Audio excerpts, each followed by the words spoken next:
से दबे नहीं।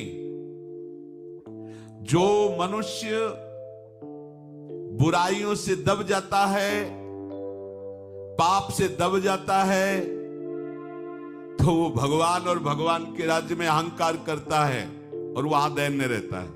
पहचान है उसके मन में रहेगा, ये आदमी भाग जाएगा तो हमारा काम कैसे चलेगा, ये भोग हट जाएगा तो हम जिएंगे कैसे। वो इसमें दैन्य, हम तुम्हारे हाथ जोड़ते हैं, तुम ऐसा ऐसा, हम तुम्हारे बिना जी नहीं सकते, हम इस भोग के बिना नहीं जी, इस वस्तु, वहां दैन्य रहेगा। और भक्तों के सामने और भगवत मार्ग में वो मत छिटेगा, हम तो धनी, हम तो बड़े आदमी, ऐसा वैसा। और उपासक इसका उल्टा होता है, वो प्रभु के सामने दैन्य, प्रभु के भक्तों के सामने दैन्य, प्रभु के मार्ग में दैन्य, लेकिन संसार, भोग वासनाएं, बुराइयां, पापाचरण, इनके सामने वो सिंह होता है, सिंह की तरह बलवान होता है। ऐसे गीदड़ों की तरह भागता नहीं है, परास्त करता है। सच्ची मानो हमारे पास बहुत बड़ा बल है, प्रभु का नाम बल है।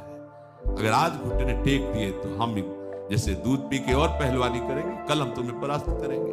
ऐसे ही अगर हम आज चूक हो गई, फिसल गए, तो हमें हारना नहीं है। राधा राधा राधा, एक दिन तो तेरे पर विजय प्राप्त थी, और वो विजयी होगा ही, क्योंकि यत्र योगेश्वरा कृष्णो यत्र पार्थो धनुर्धरा तत्र श्री विजयो भूतिर्धुआ नितिन मतिर्मम। वो प्रभु का नाम का आश्रय, प्रभु के चरण आश्रित है, उसकी विजय होगी।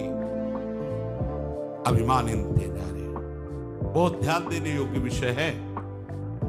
प्रभु के सामने दीन रहो, भक्तों के सामने अभिमान मत करो, साधन मार्ग में अभिमान मत करो, लेकिन भोगों के सामने सीना तान के डटे रहो, नहीं परास्त होंगे तुमसे। जब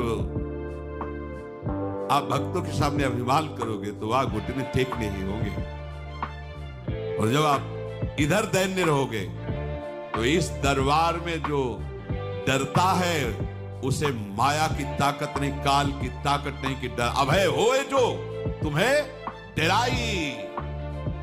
जो भक्त और भगवान से दैन्य होकर के इस बात से डरता रहता है कोई गलती न बन जाए, उसे समझ जाए शरण ते डरत ना काल डर। वो काल से भी नहीं डरते, इन विकारों की तो बात जाने दो। मैं तो ही अब जाने संसार, बाध न सके मोही, क्यों हरि के बल, अरे प्रकट कपट आगार।